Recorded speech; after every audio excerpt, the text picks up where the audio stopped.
AB and CD are two parallel chord of a circle lying on the opposite side of the center, and the distance between them is 17 cm.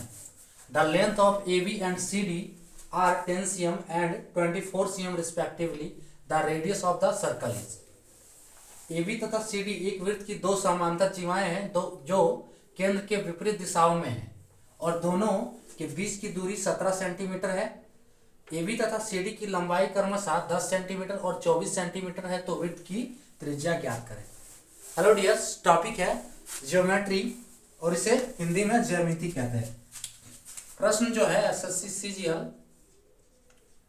CGL 2015 का है। क्या दिया है? एक वृत्त है जिसका दो जीवा है AB तथा CD, ठीक है, जो केंद्र के विपरीत दिशाओं में है और दोनों जीवाओं के बीच का दूरी जो है वो 17 सेंटीमीटर है। जीवा की लंबाई दिया है 10 सेंटीमीटर और 24 सेंटीमीटर। हमें वृत्त का त्रिज्या निकालना है। तो इस प्रश्न में सबसे पहले डायग्राम है, ठीक है, डायग्राम है। डायग्राम ये आधा से अधिक कवर करता है प्रश्न को। डायग्राम समझ लोगे तो प्रश्न इजी हो जाएगा। सो सबसे पहले डायग्राम इसका बनाते हैं। तो क्या है कि एक वृत्त दिया है, ठीक है, एक वृत्त बनाएंगे पहले। ये एक वृत्त है, ठीक है, एक वृत्त बना लिए, है ना, बन गया। अब इस वृत्त का एक केंद्र मान लो, ये केंद्र है, ठीक है। इस वृत्त का दो जीवा है, एक जीवा ये मान लिए और दूसरा जीवा ये मान लिए। दो जीवा दिया है जो दोनों समानांतर है, यानी कि समानांतर लाइन क्या होता है? समानांतर रेखा एक दूसरे को कभी काटेगी नहीं, ठीक है, वो समानांतर है। और इन दोनों के बीच का दूरी है 17 सेंटीमीटर, यानी कि ये जो दूरी है, तो इस दूरी को हम क्या कर रहे हैं? केंद्र से ले रहे हैं। ये हर जगह लोगे तो 17 ही होगा, यहां भी आप लोगे तो 17 ही होगा, ठीक है, यहां भी लोगे तो 17 ही होगा। तो हम क्या कर रहे हैं? केंद्र से अभी ले रहे हैं। अब देखो ये दूरी कितना है? 17 सेंटीमीटर, 17 सेंटीमीटर है, ठीक है। ये इसका केंद्र हो गया। जीवा की लंबाई कितना दिया है? एक का दिया है 10 सेंटीमीटर, एक को कितना दिया है? 10, और दूसरा दिया है 24। जीवा का नाम भी दे दिया है, चलो इसको AB, और ये हो गया आपका CD, हो गया। अब देखो हमें क्या करना है? ये जो डिस्टेंस है 17 सेंटीमीटर, ठीक है, ये डिस्टेंस क्या है? AB पर और CD पर परपेंडिकुलर होगा, ठीक है, क्योंकि ये दोनों समानांतर है, ये दोनों समानांतर है, ठीक है। और इसको हम क्या किए? अभी फिलहाल केंद्र से पास करवाए, ठीक है। आपको यहां से भी लेते तो ये परपेंडिकुलर होता है, ठीक है, क्योंकि ये डिस्टेंस है ना। सो ये कितना है? 17 सेंटीमीटर ये दिया है, प्रश्न में स्पष्ट दिया है। हम क्या करेंगे? इसको यहां से मिलाते हैं, इसको हम पॉइंट O मान लेते हैं, केंद्र को O मान लेते हैं, और इसको OB से मिलाएंगे, और इधर हम OD से मिलाएंगे। अब इस वृत्त का त्रिज्या क्या हो गया? ये हो गया इस वृत्त का त्रिज्या, ठीक है। OB जो है और OD जो है, ये वृत्त का क्या हो गया? त्रिज्या है। आप दोनों में से कोई भी निकालोगे तो आपका आंसर सेम ही होगा, ठीक है। या फिर OB निकालो या फिर OD निकालो। ये हो गया वृत्त का R, जिसे हम कहते हैं इसका रेडियस, ठीक है। अब इसको कैसे करेंगे? ये पूरा 12 है, पूरा 12 है, तो केंद्र से हम इसको लेके गए, यानी कि ये बीच में काट रहा है, तो इसका मतलब ये जो आधा जो होगा, ये होगा, इसको हम दो नाम दे देते हैं। यहाँ पे हम क्या नाम दे देते हैं? इसको M नाम दे देते हैं। ये पूरा 24 है, ठीक है, नीचे कर देते हैं, नीचे लिख देते हैं। इसको यहाँ पे हम M नाम दे दिए, चलो इधर हम M नाम दे दिए, इसको इधर M नाम दे दिए, इधर हम N नाम दे दिए। तो ये पूरा 24 था, यानी कि ये कितना होगा? आधा 12 होगा, इधर भी 12 होगा। ये पूरा 10 है, तो ये क्या होगा? 5 होगा, ये 5 होगा, इधर 10 है तो इधर 5 होगा। ये पूरा 17 है। अब ये केंद्र क्या है? इसके बीच में नहीं है, इस लाइन के बीच में नहीं है, ठीक है, क्योंकि जीवा हम यहां भी खींच सकते हैं, ठीक है, केंद्र के अपोजिट दिशा में बोला है, तो कौन केंद्र के अपोजिट? तो यहां भी हो सकता है, यहां भी हो सकता है। तो केंद्र यानी कि क्या है? इस 17 के लाइन में बीच नहीं है, जो 17 सेंटीमीटर का जो ये लाइन है, इसके बीच में केंद्र नहीं है, ठीक है। सो हम केंद्र के एक और मान लेते हैं इसको x डिस्टेंस मान लेते हैं, और केंद्र का दूसरा तरफ, ठीक है, ये हम मान लेते हैं, अगर ये x है, इसमें मानना क्या? ये x है, पूरा 17 है, तो ये क्या हो गया? 17 - x हो गया, ये कितना हो गया 17 माइनस एक्स। अब देखो इसमें से कि दो गो ट्रिएंगल बन रहा है, ठीक है। ये ट्रिएंगल क्या है, राइट एंगल ट्रिएंगल हो जाएगा, ये परपेंडिकुलर है इस पे, ठीक है। ये डिस्टेंस क्या है, खड़ा डिस्टेंस है ना, लंबवत है। सो और ये क्या है, पैरेलल है, यानी कि परपेंडिकुलर हो जाएगा ये। तो अब यहां से दो ट्रिएंगल बन रहा है, क्या बन रहा है ओ एम बी, और इधर बन रहा है O N D, right angle triangle. प्रश्न आपका सॉल्व हो गया है। अब इसमें क्या करना है, कैलकुलेट करके आर निकालना है आपको, ठीक है। पाइथागोरस प्रमेय का रूल लगाएंगे और इसमें आर कैलकुलेट करके निकाल लेंगे। ये दो ट्रिएंगल हम बाहर बना दे रहे हैं, देखो ये ट्रिएंगल हमने, एक ट्रिएंगल ये हो गया और दूसरा ट्रिएंगल ये हो गया, इसको हम बाहर बना दिए। तो एक ट्रिएंगल देखो ये हो गया आपका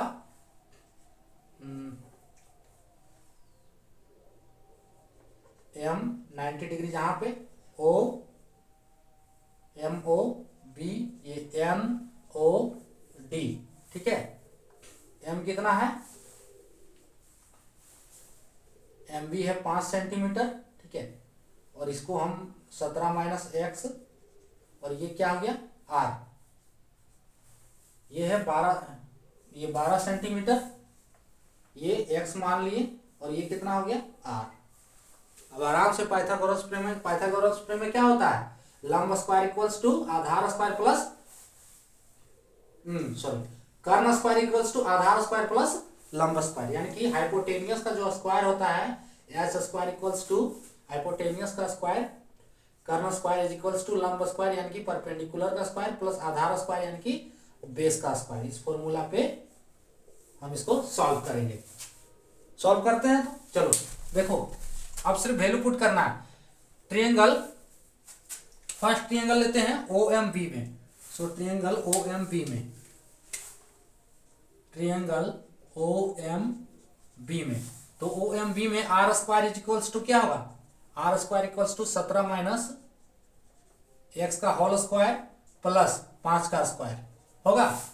इसको सॉल्व करते हैं, आर स्क्वायर, ये देखो ए माइनस बी का होल स्क्वायर, तो ए माइनस बी का होल स्क्वायर का फॉर्मूला होता है वो, यहाँ साइड में हम लिख दे रहे हैं, बहुत बार बता भी चुके हैं। ए माइनस बी का whole square is equals to A minus B का whole square, A square plus B square minus 2ab, ये फॉर्मूला होता है ए माइनस बी का होल स्क्वायर। इस फॉर्मूला पे हम इसको पुट करेंगे, तो 17 का square R square equals to 17 का स्क्वायर माइनस प्लस एक्स का स्क्वायर माइनस 17 दूनी 34x, तो ये हो जाएगा 34x प्लस 5 का स्क्वायर, ठीक है।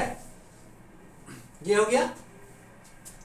अब देखो दूसरा term R square is equals to 12 का स्क्वायर प्लस एक्स का स्क्वायर, इसको इक्वेशन 1 मान लेते हैं। ट्रिएंगल कौन ट्रिएंगल है, ओ एन डी में, ओ एन डी में, ठीक है। तो आर का स्क्वायर, यहां से आर का स्क्वायर, फिर इसको जोड़ेंगे तो 12 का स्क्वायर प्लस एक्स का स्क्वायर होगा, है ना।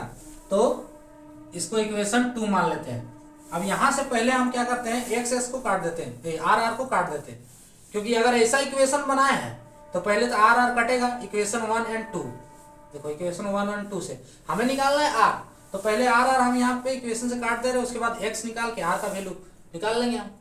सो इक्वेशन 1 एंड 2 से, तो 1 एंड 2 से क्या होगा, आर खत्म हो जाएगा, है ना, एक साइड वाला LHS, तो RHS में 17 का स्क्वायर क्या बचेगा, RHS में बचेगा 17 का स्क्वायर प्लस एक्स का स्क्वायर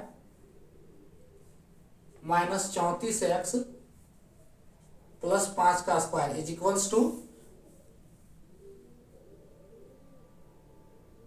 12 का स्क्वायर प्लस एक्स का स्क्वायर, 12 का स्क्वायर प्लस एक्स का स्क्वायर। अब यहां से ये वाला एक्स खत्म हो जाएगा, ये एक्स कट गया, ठीक है, ये एक्स कटा ना, क्या बचा 17 का स्क्वायर 5 का स्क्वायर माइनस 34x प्लस 12 का स्क्वायर, यानी कि 17 का स्क्वायर। तो यहां से हम एक साइड कर दें, 34x को एक और ले आएंगे, तो इधर बचेगा 17 17 है 289, ठीक है, और ये हो जाएगा 25, ठीक है। 12 को हम इधर ले आएंगे तो ये टर्म कितना माइनस में हो जाएगा, माइनस 12 12 है 144। ये कैलकुलेशन आप लोग करके देख लो, अगर नहीं आ रहा है तो 17 का 2 बार करोगे तो 17 17 स्क्वायर करोगे तो 289 होगा, इज इक्वल्स टू 34x। 34 को इधर ले आएंगे तो प्लस में हो जाएगा 34x। इसको जोड़ो 17 और 289 कितना हो गया, 25 और 289 यही जोड़ देते हैं, 9 5 14, ठीक है, 9 5 14, 8 2 10 और 1 11, 2 और 1 314 माइनस 144 इज इक्वल्स टू 4 में 4 0, यहाँ पे 11 में 7 4 7, 3 में 1 या 2 में 1, so is equals to 34x, ठीक है। तो यहाँ से x का वैल्यू क्या होगा, x इज इक्वल्स टू 170/34, सो यहाँ से कटेगा, कट जाएगा, पहले छोटा छोटा करके काटो, 17 दूनी 34 और 17 जो है 170, अब इसको काटो, 2 5 10, 5 बार में, यानी x का वैल्यू 5 सेंटीमीटर।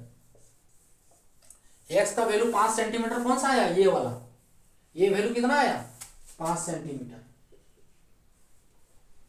ये वैल्यू कितना आया 5 सेंटीमीटर आया। अब हमें ये निकालना है r, तो इक्वेशन 1 में देखो, इक्वेशन 2 में r square equals to 12 square plus x का स्क्वायर, तो r स्क्वायर का वैल्यू हो जाएगा r स्क्वायर इक्वल्स टू 12 का स्क्वायर प्लस x कितना है 5, तो 5 बैठा दो, 5 का स्क्वायर इज इक्वल्स टू 12 का स्क्वायर 144 प्लस 5 का स्क्वायर 25, ठीक है। तो यहां से r equals to root over 144 प्लस 25 169, यानी कि 169। देखो अगर यहाँ r स्क्वायर लिखेंगे तो कितना होगा, r स्क्वायर इक्वल्स टू 169 होगा, है ना। तो r अगर करेंगे तो इसमें रूट आ जाएगा, रूट 169 इज इक्वल्स टू 169 किसका स्क्वायर है 13 का, सो r का वैल्यू कितना आ गया, r इक्वल्स टू 13 सेंटीमीटर जो हमें निकालना था, यानी कि r का वैल्यू जो इसमें जो आया है ये हो गया 13 सेंटीमीटर जो हमें निकालना था। इसका पूरा प्रोसेस एक बार चाहो तो देख सकते हो, क्या किए हम, सबसे पहले एक वृत्त बनाए हैं, ठीक है, जो दिया है इसके अनुसार, प्रश्न में जो दिया उसके अनुसार हम बनाए। तो वृत्त का 2 जीवा है AB और CD, ठीक है, जो केंद्र के विपरीत दिशाओं में है।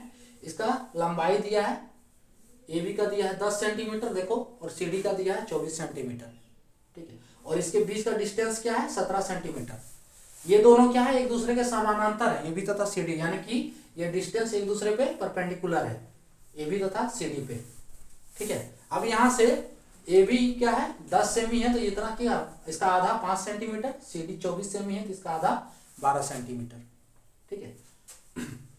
यहाँ से OB को मिला दिए, यहाँ से OD को मिला दिए, और यही हो गया वृत्त का त्रिज्या R, यही हमें निकालना है। ये पूरा 17 है, पूरा 17। अगर इस यहाँ पे एक पॉइंट लिए तो एक और का डिस्टेंस हम मान लिए x, तो दूसरा और का डिस्टेंस 17 माइनस x।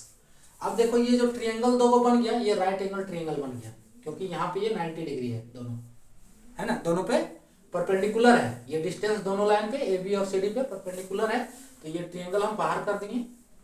अब फर्स्ट में लिए OMB में, तो हाइपोटेनियस का स्क्वायर इक्वल्स टू परपेंडिकुलर का स्क्वायर प्लस बेस का स्क्वायर, पाइथागोरस प्रमेय। इस प्रमेय से पुट कर दिए, r square is equals to 17 minus x का होल स्क्वायर प्लस 5 का स्क्वायर, ये इक्वेशन 1 आ गया। दूसरा ट्रायंगल OND में, इसमें r का square is equals to x का स्क्वायर प्लस 12 का स्क्वायर। इक्वेशन 1 और 2 से पहले हम r को काट दिए, क्योंकि हमें x निकालना था, है ना, r कटेगा तो x यहाँ पे बचेगा। आप x को भी पहले क्या कर सकते हो कि x को काट के डायरेक्ट r भी निकाल सकते हो, कोई दिक्कत नहीं। तो हम क्या किए, यहाँ से इक्वेशन को इक्वेट किए, x निकाल लिए, और इस x का वैल्यू जो 5 आया, ठीक है, इस 5 का वैल्यू फिर इक्वेशन 2 में पुट कर दिए, तो r आ गया आपका 13 सेंटीमीटर, ठीक है। सो इसका आंसर क्या आ जाएगा, ऑप्शन ए 13 सेंटीमीटर। तो ये था आज का टॉपिक।